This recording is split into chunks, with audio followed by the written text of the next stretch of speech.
Hello guys!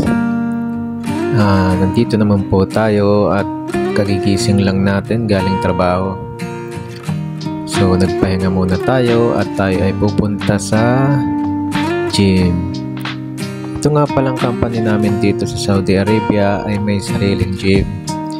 Kaya puntahan natin ang gym kasi free na siya, nakakatipid pa, nag-exercise ka pa. So ito na pagkakataon natin para mag-exercise, para malayo tayo sa sakit at fit na rin ang ating katawan.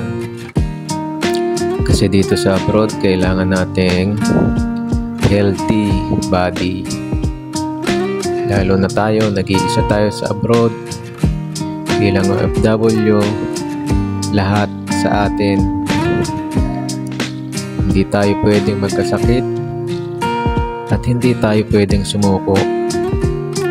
Sabi nga, kung healthy ka at fit ang katawan mo, tutupad mo mga pangarap mo kasi hindi ka magkakasakit at laging lumalaban yung katawan mo.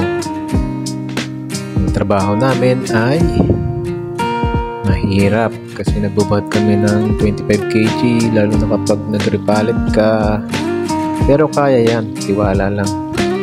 Nandito na nga po tayo sa gym, yan na nga po at impasyahan na po natin ang pag-gym natin. Light weight lang po ang binubuhat natin para simple lang, kasi para tama lang. Okay guys, buhat-buhat din pag may time. Let's go!